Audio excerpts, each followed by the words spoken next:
কার কার জলপাইয়ের আচার প্রিয় কমেন্টে জানিও।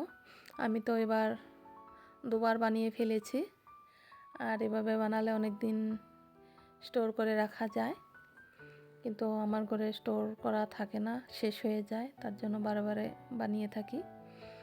আর এখানটায় দেখো আমি জলপাই সিদ্ধ করে নিয়েছিলাম। এখন সিদ্ধ হওয়ার পর জলপাইগুলো হাত দিয়ে ম্যাশ করে নিয়েছি। তো এখানটায় গুড়টা আগে আমি জাল দিয়ে নেব, তারপর দেব জলপাইগুলো। এভাবে বানালে অনেক দিন থাকে আর ভালোও থাকে, আচারটা টেস্টও হয়। কিন্তু কি করব, আমাদের ঘরে জলপাই আচার এভাবে বানালে থাকেই না, সব জলদি শেষ হয়ে যায়, তাই আবার বানাচ্ছি। এখন আমি লঙ্কার গুঁড়ো দিচ্ছি। আর এই জলপাইয়ের আচারটা টক ঝাল মিষ্টি লাগে, খেতে দুর্দান্ত স্বাদ হয়। আর আমার তো ভাতের সাথে আচার না হলে চলেই না, আমার ভীষণ প্রিয় আচার।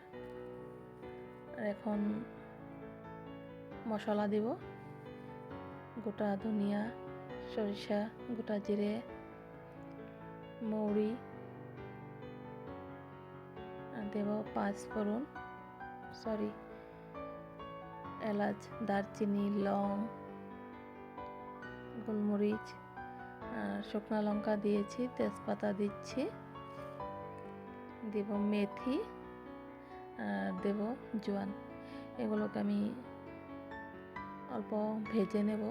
প্যানটা ছোটো হয়ে গিয়েছে, তাই আমি বড় কড়াইতে ঢেলে দেব। আর আমি এই আচারটা দিয়ে আরও আচার বানাবো, তার জন্য আমি বেশি করে একসাথে করে রেখে দেবো, স্টোর করে এয়ারটাইট কন্টেনারে ভরে। আমি আরও জলপাইয়ের আচার, রসুনের আচার, তারপর কাঁচা লঙ্কার আচার বানাবো, সেটা তোমাদের সাথে শেয়ার করব।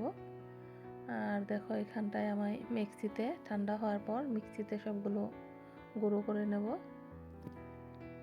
এটা বেশি মিহিও করতে লাগবে না, একটু দানা দানা থাকবে। আর এই মশলাটা দারুণ একটা ফ্লেভার আসে। এলাচ, দারচিনি, লং, তেজপাতা ঘরে বানিয়ে রাখলে, আমি তো প্রায় সময় টমেটোর চাটনি বানালে, আমের চাটনি, জলপাইয়ের চাটনি, সব এগুলোতে আমি এই মশলাটা ইউজ করি। আমি বাজারের মশলা দিইনি।